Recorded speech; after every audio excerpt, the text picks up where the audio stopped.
The argument with Clara started again, the same tired subject hanging in the air between us. Her ex.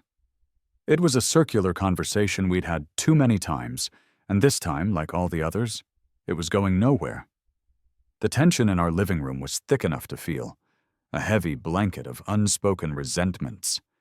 In the middle of it, her 10-year-old daughter, Sophie, stormed into the room, her face a mask of fury. "Mom and I just want to be with my real dad," she yelled, her voice piercing the quiet hostility. "We want our family back together. You're an outsider. What gives you the right to butt in, outsider?" That was the word she used. Outsider. To me, the man she had called Dad for the last 7 years. I looked over at Clara, expecting her to intervene, to correct her daughter's biting disrespect. But she just stood there, her lips pressed into a thin line, a silent observer. Her silence was a confirmation, a quiet signature on her daughter's cruel words. In that single, shattering moment, the foundation of the life I had so carefully built over the past 7 years crumbled into dust. I was just so tired. Later, after I had remarried, Clara's daughter came to see me, calling out for Dad. My new wife, Maya, stood on the balcony holding our newborn son. She looked down and said coolly, "Kiddo, not everyone gets to call my husband Dad just like that. Clara, you should probably manage your daughter."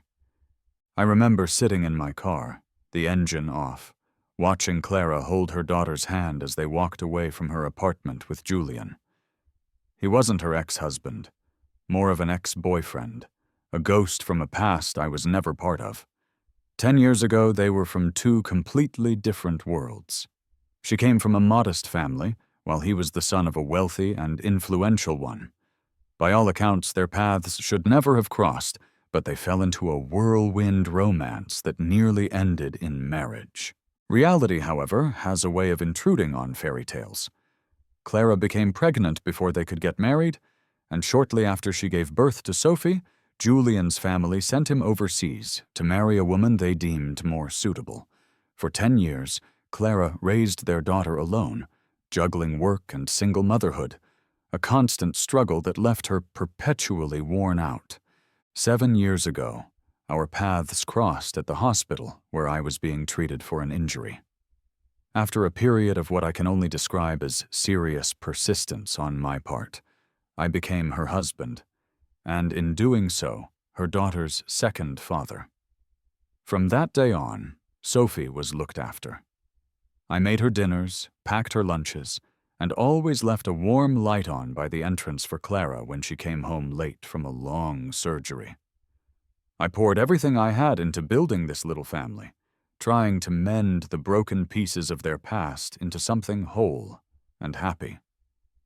And then Julian returned. He appeared at our doorstep in a sharp suit, a gentle smile playing on his lips, exuding a charm that felt both effortless and dangerous.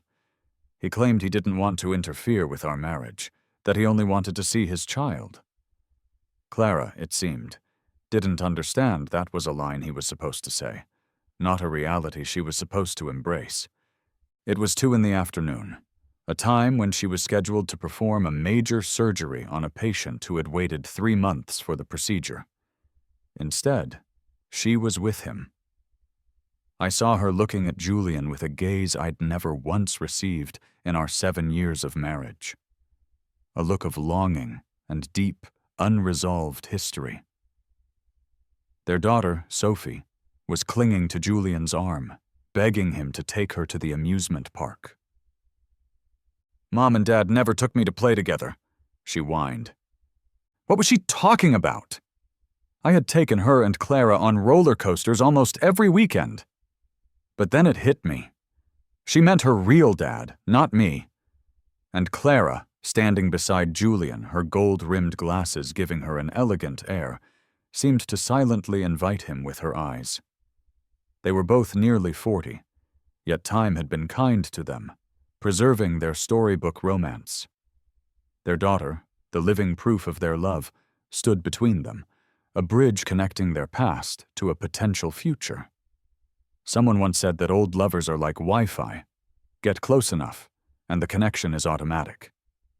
It seemed a connection had been re-established. Even with the air conditioning off in my car, a chill ran through me despite the sweltering heat outside. I couldn't watch anymore. I started the engine and drove back to the house that I knew, with a sinking certainty, would soon no longer be mine. That evening, around 7, Julian brought Sophie back. The first thing she said when she saw me was, "Leo, Daddy, it was just me and Daddy today, no one else." She was never a good liar.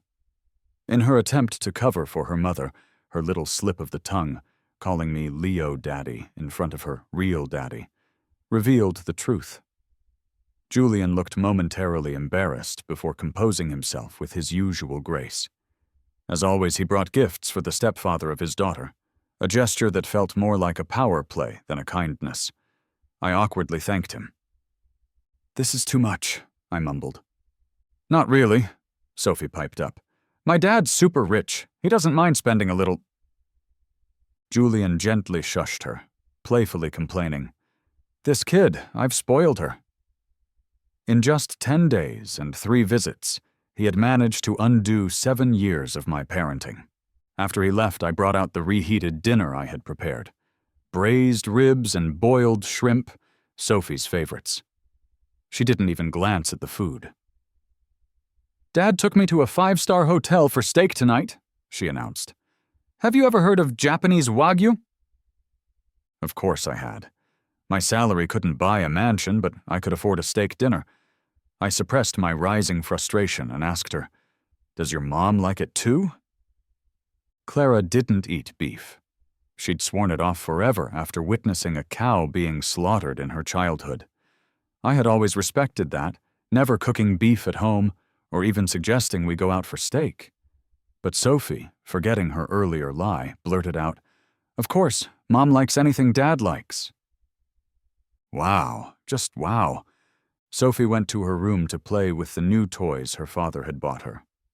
I waited in the living room for Clara to come home, sitting alone as the sky outside darkened from dusk to night. The stars appeared and then vanished behind the city haze. Finally, the silence was broken by the sound of the front door opening. I woke from a light doze on the couch as Clara walked in, looking utterly exhausted. She leaned against the wall, her eyes closed, the dim light casting soft shadows on her delicate features. It was the same face that had captivated me when I was still in my 20s. I knew she was 10 years older than me. I knew she had a child. I had dropped out of school at 16 and started working, serving drinks in a bar by 18, dealing with all sorts of people. At 20, I rented a small shop and started selling clothes, waking up in the middle of the night to drive to the wholesale market by myself. Before I met Clara, I had been hustling for 6 or 7 years. I'd seen my share of the world. A single mother with a child wasn't a shocking prospect. But this woman was a brilliant, breathtakingly beautiful doctor with a PhD, one of the best surgeons in her department. Who was I to have any complaints? With a combination of youthful confidence and unwavering determination, I won her over in a year. We didn't just end up sharing a bed. We ended up with our names on the same household registry. And Sophie, her daughter, was always happily calling me Daddy. Back then, I thought I had everything. Looking back now, I realized how wrong I was. Clara finally noticed me on the couch. She took off her glasses and pinched the bridge of her nose. "Why aren't you asleep yet?" she asked softly. Her voice, which had been full of life when she spoke to Julian earlier, was now laced with weariness when she spoke to me. As she walked past, I asked, "Was the steak good?" She stopped dead in her tracks and looked back, her eyes searching my face, trying to figure out how much I knew. I let out a short, bitter laugh. "I thought you didn't eat beef. Turns out you just don't like eating it with me." A flash of frustration crossed her face. "Don't make a fuss, Leo. It's not what you think." My voice rose, unable to contain the anger any longer. "I'm making a fuss? You skipped an important surgery. A surgery a patient has been waiting months for, just to go on a date with your ex-boyfriend. Who's the one making a fuss here, Clara? You know you're a terrible liar. You never used to call me if you were coming home late, but in the last 10 days you've called 3 times to tell me not to wait up. You were with Julian those times, weren't you? Her face went pale, but she couldn't utter a single word in her defense. Just then, Sophie, who I thought was asleep, ran out of her room and pushed me with all her might. She was nearly as tall as me, and the force of her shove caught me off guard. I stumbled backward, grabbing the arm of the couch to keep from falling. "I want to be with my real dad," she screamed. "I want my family to be together. You're an outsider. Why do you care about us, outsider?" The word hit me like a physical blow. I stood there, frozen. 7 years. More than 2,000 days and nights of caring for this child as if she were my own. A child with whom I shared no blood. I had watched her grow from a little girl who could barely speak into an articulate young lady who hosted school events. I had seen her transform from a sickly child who spent far too much time in hospitals into a confident junior taekwondo student with a 9th-level belt. And now, this same child was calling me an outsider. I looked at Clara, my last hope for some semblance of sanity. She just stood there, a slight frown on her face, silent. She didn't even scold Sophie. My voice trembled when I finally spoke. "Is that how you see it too?" She rubbed her forehead, her voice tired. "Don't overthink it, just get some rest." In that moment, all the fight went out of me. "Let's get a divorce," I said, my voice flat. "The 3 of you can be a family again." The next morning, the signed divorce papers were sitting on the living room table. The division of property was straightforward. I would take my share of the increased value of the house and our joint savings. I wouldn't take a penny that wasn't rightfully mine. Since Sophie wasn't my biological daughter, she would, of course, stay with Clara. When Clara came out, she acted as if the previous night's confrontation had never happened. "Sophie's dad wants to take her to Disneyland this weekend. Can you call the school and get her excused?" I pointed to the papers on the table. "Divorce agreement. If you agree with the terms, just sign it. As for Sophie, she's not my child anymore. I won't be taking her to school." She looked up, a flicker of anger finally showing on her usually composed face. "Leo, you know what I dislike most about you? Those habits you picked up on the street. They don't belong here. This is your last warning. Don't test my patience."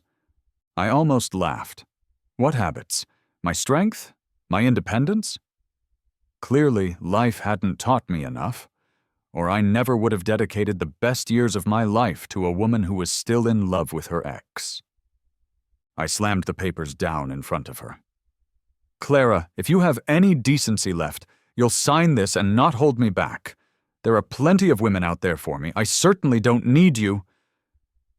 Her face turned ashen. Without another word, she picked up the pen and quickly signed her name. I left town for a while after that. In 7 years of marriage, Clara and I had never even taken a honeymoon. The farthest we had ever traveled together was to the city outskirts to source new clothing for my shop.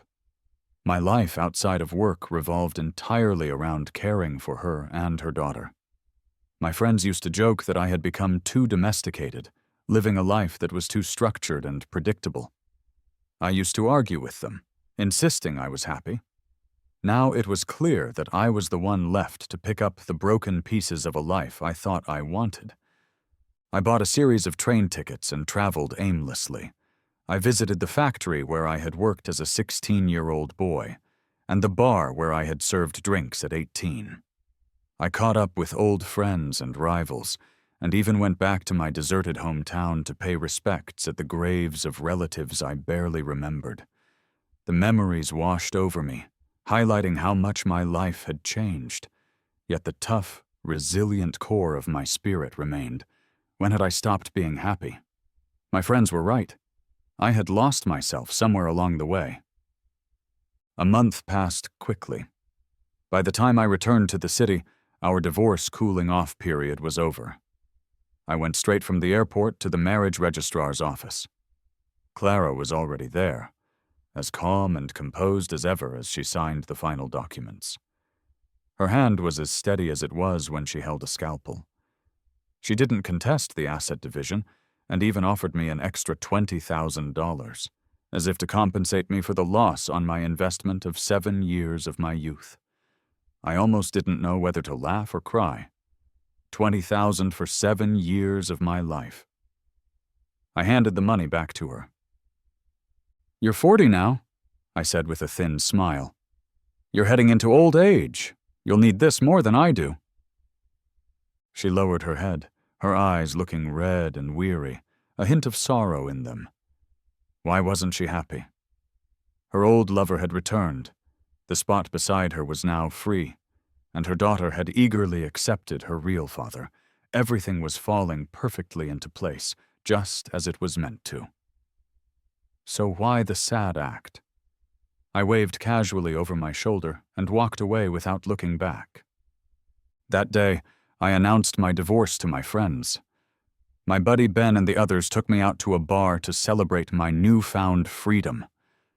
Women of all ages, from their 20s to their 50s, approached me, their interest a welcome confirmation that at 30, my face and physique still had some appeal. I partied until the early hours of the morning, then stumbled back to my apartment and passed out. When I woke up, the sound of people chatting outside my shop drifted in. A tall figure was sitting by the window in my apartment.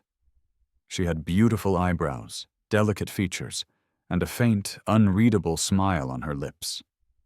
It was a face that seemed to radiate a keep-away vibe. I let out a yelp of surprise, and before I could push her away, she rushed toward me and hugged me tightly.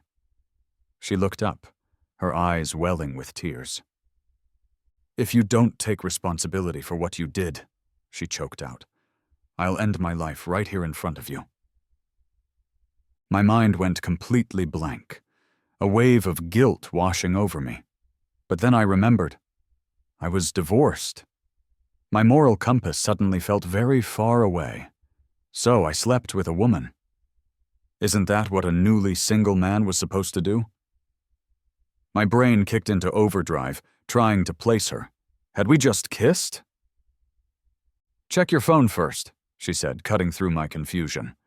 I unlocked my phone and saw a flood of missed calls, half of them from Clara. When I opened my social media feed, the latest post nearly blinded me. It was a 9-photo grid of me, passionately kissing this woman from every conceivable angle. Her eyes were closed, and she looked far more into it than I remembered being. The comment section was a wildfire of crude jokes and requests for more explicit content. My friends were having a field day. The woman beside me gave me a look that said, "See? I wasn't wrong, was I?" I held my aching head, unable to recall any of this happening. My phone rang again. It was Clara. "Leo, why aren't you picking up my calls?" she demanded, her voice sharp. "Do you feel powerful ignoring me? Is this fling the reason you divorced me? I need an explanation." In 7 years, she had never spoken to me with such intensity. She actually thought I had done all this to spite her. Just as I was about to snap back, the woman next to me let out a piercing screech. The line went silent for a few seconds before Clara erupted again. "Leo, what are you doing? Stop this right now!" The woman snatched the phone from my hand, hung up, and blocked Clara's number. "Let's talk about us," she said. I pulled down the blinds and faced her. "Did you enjoy it when I was all over you?" She blushed, bit her lip, and nodded. "Well, I can't remember a thing," I said bluntly. "You might have enjoyed it, but I didn't. So who's responsible for whom?" I told her not to come back, that I didn't get involved with strangers. Later, Ben filled me in. Apparently, I had gotten completely wasted, jumped on stage, grabbed the DJ's microphone, and shouted, "I'm divorced! Next in line, please!" Then I had randomly pulled this woman from the crowd and kissed her. "What a pick, man," Ben marveled. "A total beauty. After you let go, her ears were bright red. She insisted on taking you home. Who was I to get in the way of that?" I didn't want the details. As someone who used to work in a bar, I should have known better than to drink the cheap stuff. Ben pressed on. "So, did she stay over? Was it good?" "Good, my ass," I snapped. "Nothing happened."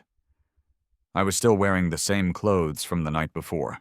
I took a couple of days to get my head straight, then hired a crew to renovate my clothing shop, giving it a more modern and stylish look.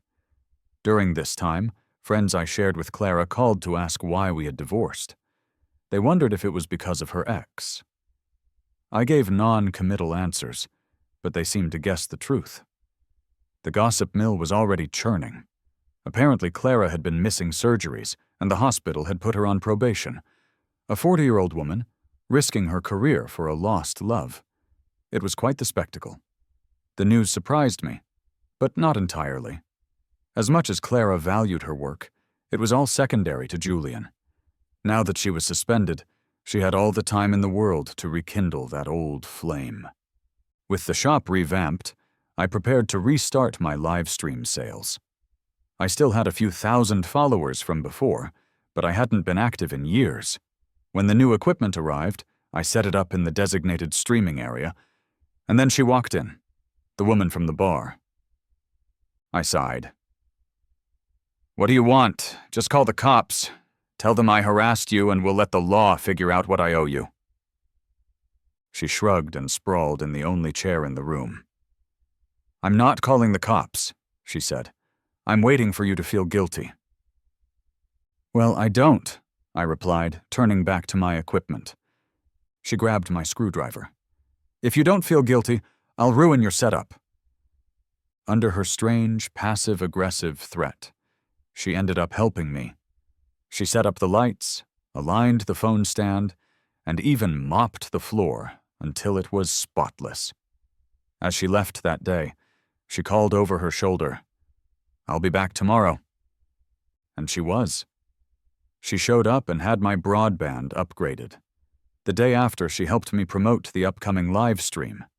Having her around attracted a younger crowd, and my store's foot traffic increased noticeably. It was good for business, but I knew there was no such thing as a free lunch. "So," I asked, cornering her, "how much for compensation? Is $5,000 enough?"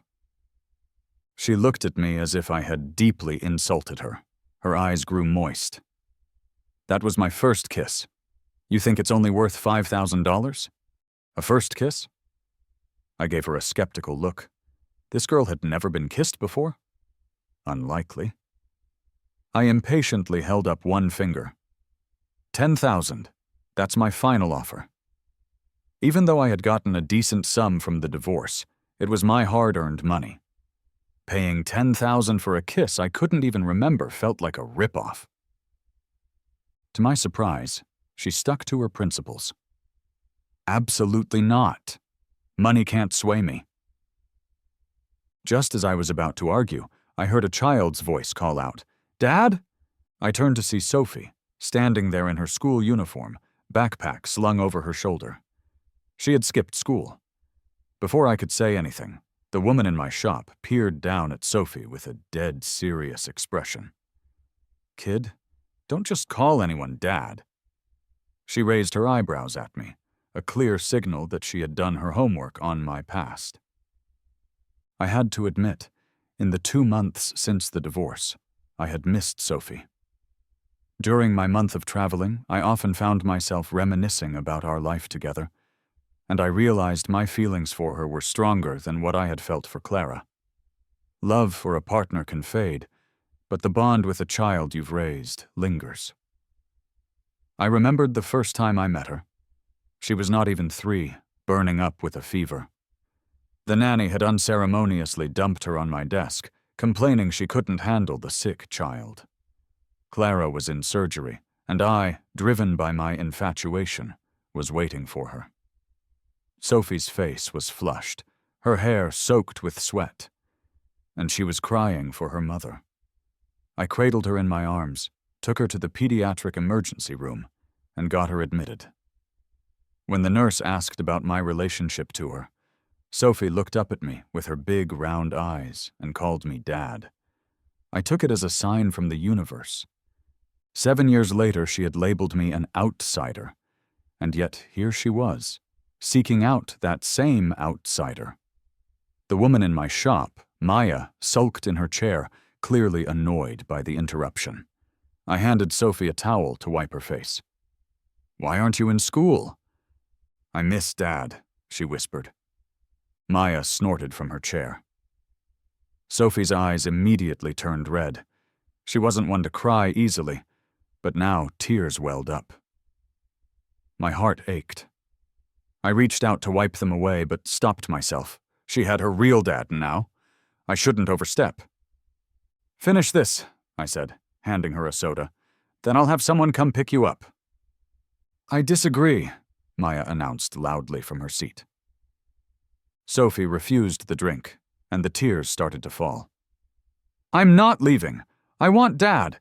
I want to stay with you." She clung to my waist, sobbing. Maya's expression darkened. She yanked Sophie away by her collar and tossed my phone to me. With my emotions in check, I called Julian, but it was Clara who answered and came to pick Sophie up. She arrived looking more prosperous than I remembered, a clear sign of the luxurious life she was now living. Instead of leaving immediately, she sat down, preparing for a long conversation. Maya, however, beat her to the single chair in the room, looking smug. Clara recognized her from the social media photos, and her face soured. "Can we talk outside?" she asked me. I didn't want to waste a single minute on her drama. Before I could answer, Maya stood up and wrapped her arm possessively around my shoulder. "He doesn't want to be alone with you," she declared. I pinched her arm hard, but she didn't budge. Clara's fists clenched. Seeing that I didn't push Maya away, her expression darkened further. "If you have something to say it here," I said flatly. "Leo," she began in a low voice. "When we divorced, I acted on impulse." "So you're regretting it?" I asked. The moment the words left my mouth, Maya's grip on my shoulder tightened. Clara didn't admit it, but she didn't deny it either. For the first time, I saw her as manipulative. She was already planning a wedding with Julian. I had seen his social media posts about picking out diamond rings, and now she was here, telling me she had been impulsive. "You want to remarry me?" I challenged. I took her phone from her hand and dialed Julian's number. Tell him you regret it and you don't want to marry him." The call connected. "Honey, did you pick up Sophie?" Julian's gentle voice came through the speaker. I mouthed the words to Clara. "Tell him you're not going through with it." A flicker of panic crossed her face before she regained her composure. "Yes," she said into the phone. "We're heading back soon." I chuckled to myself. What a fool I had been. When Clara left with Sophie, the girl kept calling out for me. Maya shouted after them. "What kind of dad is he to you? Stop talking nonsense!" That day marked the beginning of Clara's campaign to win me back. Since her number was blocked, she started sending messages via food deliveries. Every package came with a note. "Missed you today. Thinking of you again." Maya intercepted every delivery, eating the food and critiquing the notes. "No flair at all," she'd say between bites. "Your ex-wife is reassuringly dull." "Don't you have a home?" I snapped one day, snatching a container from her. "A job? What do you want, sticking around me all the time?" Her playful expression vanished, replaced by a complete blankness that was surprisingly intimidating. For a moment, I regretted my harsh tone. Then she spoke, her voice soft. "Leo, do you really not remember me?" After she left, I thought about her question for a long time. Should I remember her? I grew up in a small village, dropped out of school, and drifted for years. I had met my share of people, but no one like her. I couldn't place her. Somehow I managed to get rid of her for a few days, and my live stream finally launched. My first few streams were shockingly successful. All my designs sold out within minutes. My friend Ben was amazed. "Wow, your divorce seems to have brought you good luck." The success was so smooth it felt suspicious. While packing orders, I noticed something odd. Nearly 90% of the delivery addresses were for the same upscale neighborhood, a place known for housing celebrities. "When did you get in with such wealthy folks?" Ben asked, wide-eyed. A shadow of suspicion crept into my mind. We drove to the neighborhood. Using Ben's phone, I called the number linked to the orders. A low voice answered. "Hello?" "There's a package for you," I said, "but security won't let us in. Can you come out to the gate?" 10 minutes later, a familiar figure appeared. It was Maya. As soon as she saw me, she turned to leave, covering her face. "What are you so guilty about?" I shouted. "Can't admit what you did?" She froze, then turned back with a look of feigned surprise. "Fancy seeing you here. What a coincidence." "Is it fun to mess with me like this?" I demanded. "Do you think you're better than me just because you have money?" She lowered her head. "If it doesn't mean anything to you," she said softly, "then money isn't anything special." Ben nudged me. "Why are you being so harsh? She's a great catch. Don't mess this up." He then turned to her with a grin. "Do you like our Leo?" Her earlobes turned bright red. She snuck a glance at me and nodded. "How long have you liked him?" Ben pressed. "A long time," she replied hesitantly. Ben then launched into a rapid-fire interrogation about her family, income, and relationship status, like a professional matchmaker. I finally had to cover his mouth and drag him away. Just then, my phone rang. It was Sophie's teacher. "Mr. Leo, you need to get to the hospital right away," he said frantically. "Sophie collapsed in severe pain. She's in an ambulance on her way there now." I was a wreck on the way to the hospital. Maya drove, stealing glances at me in the rearview mirror. "She has a real dad," she muttered. "Why did they call you?" That was a good question. I called Julian, but there was no answer. I left a message. By the time we arrived, Sophie was already in surgery for acute appendicitis. The teacher told me, before she went in, she made me promise that if her dad comes, I won't let him leave. She wants to see him first thing when she wakes up. I forced a weak smile. I knew which dad she meant. Clara arrived soon after, but Julian was nowhere to be found. When Sophie came out of surgery and the anesthetic wore off, the first thing she did was open her eyes and whisper, "Dad." I went to her side and held her cold hand. "I'm right here," I said quietly. I stayed until the medication finally pulled her into a deep sleep, her hand still clutching mine. Then, I gently pulled my hand away. It was time for me to leave for good. As I walked out of the room, Maya followed me. Clara, returning with some food, looked surprised to see me leaving. "Wait until Sophie wakes up," she said. "Let her find her real dad," Maya said bluntly. "She's 10 years old. It's ridiculous for her to be clinging to any man who acts like a father." I looked back at Clara. The stress of the past few months had taken its toll. She looked thin and frail under the harsh hospital lights, with new strands of silver in her hair. I met her gaze. "When Sophie wakes up, tell her not to have her teachers call me anymore." "But you're her dad," she insisted. I laughed. "What kind of dad am I, Clara? We're divorced. I have no legal or biological ties to her. Besides, she has a real father who loves her." Her proud posture seemed to slump. "I've called off my wedding to Charles," she said, a bitter chuckle escaping her lips.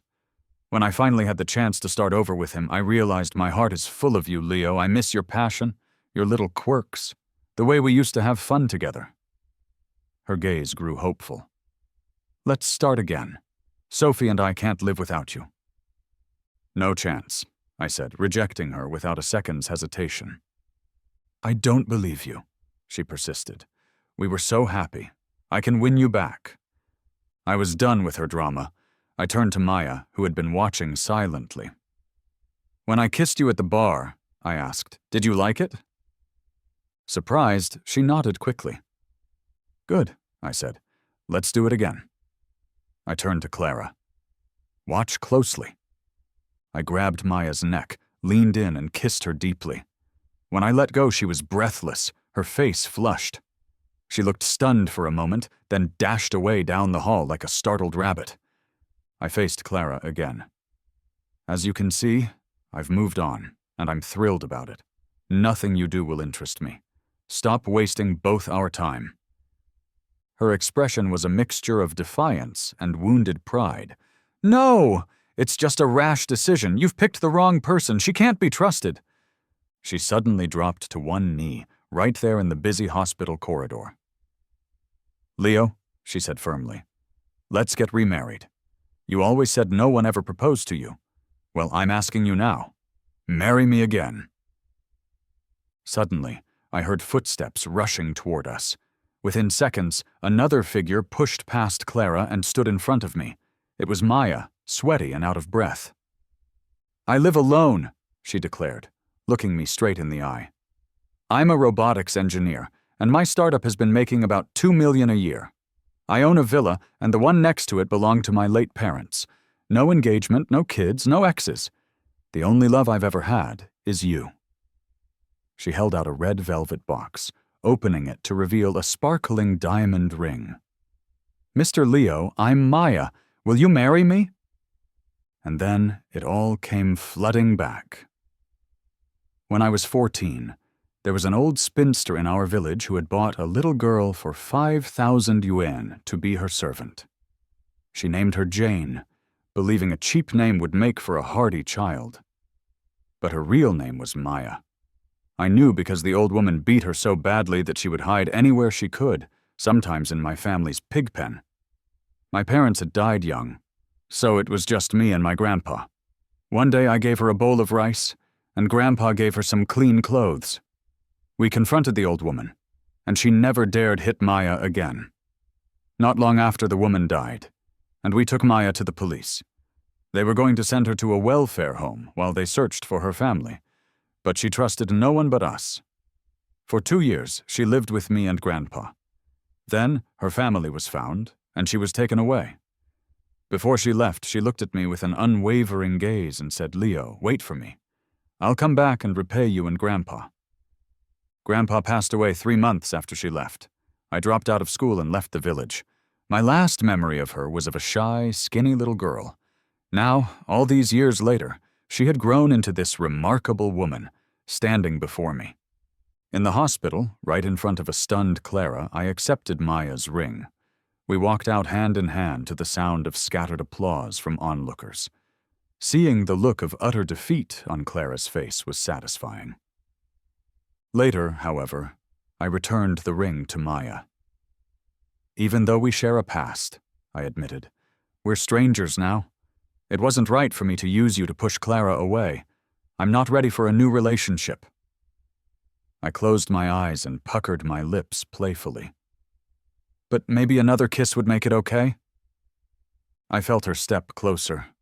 Her hand brushed my cheek, and a warm, quick press of her lips met mine before she stepped back, smiling.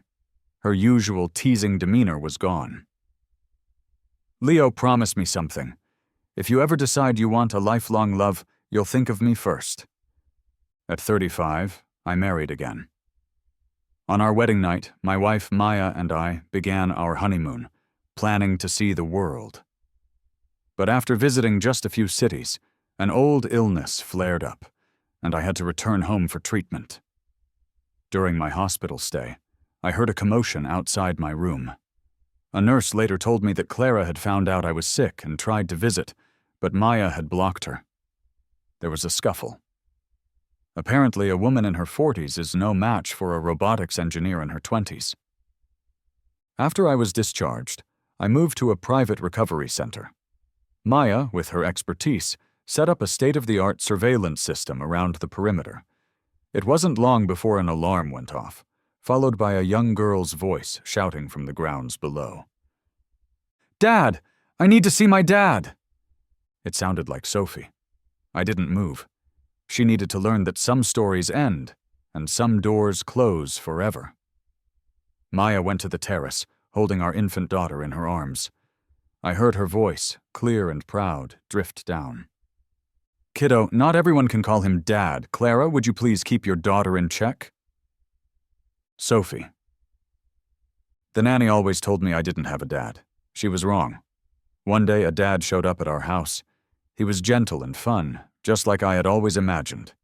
He wasn't serious like other kids' dads. He was like my best friend. I thought I was the happiest kid in the world. But then I got older and heard people whispering. He wasn't my real dad. He was my stepdad. He still treated me just as well as he always had. But I started to wonder about my biological father. I found a photo of a man in a hidden folder on my mom's computer. I just knew he was my real dad. A year later, I met him. He was just as kind as I imagined. He bought me the most expensive toys and took me on amazing trips. It felt like a dream. When I found out he and Mom were going to get married, I was so excited. I was finally going to have a complete family. I was so happy that I forgot all about my other dad, and I forgot the cruel things I had said to him. Then my biological dad started setting rules. So many rules. I kept forgetting them, and he would get angry. "You didn't learn anything good from your stepdad," he'd scold. Mom wasn't happy either. She had to wear stuffy dresses and stand stiffly like a doll. One day she yelled at him, "Sophie's just a child. Why can't you treat her like Leo did?" He shouted back, "If he's so great, then go back to him." That was the last day I ever saw my biological father. He abandoned us again. And just like that, I had no dad at all. Years later, at my mom's funeral, Leo Daddy showed up. I wanted to talk to him, but his wife was with him. She warned me not to call him Dad, and then she took him away. I know I can't call him Dad anymore, but in my heart, he always will be. Maya, I was kidnapped when I was 10 and found when I was 12. I promised myself I would repay the boy who saved me, but when I was finally able to go back to look for him, he was gone. The small village was still there, but Grandpa had passed away, and Leo had left for the city. It took me 15 years to find him. I finally saw him at the Civil Affairs Bureau on the day he was getting his divorce. It felt like fate. I followed him to the bus station and then trailed him for a month as he traveled across the country, retracing the steps of his youth. He looked so sad. Many times I wanted to go up to him, to tell him who I was, but I held back. Some wounds need to be healed alone. The best I could do was sit at a neighboring table when he drank by himself, in small bars late at night, and silently ward off anyone who tried to bother him. When he returned to the city and finalized his divorce, he went to a bar to get drunk. I followed, of course. The music was deafening. He grabbed the DJ's mic, and his voice boomed through the speakers. "I'm divorced! Line up, folks!" The crowd surged toward him. I pushed and shoved my way to the front, and then he hooked his arm around my neck. The motion was surprisingly gentle. He kissed me, and it felt like fireworks exploding in my head after a 15-year wait.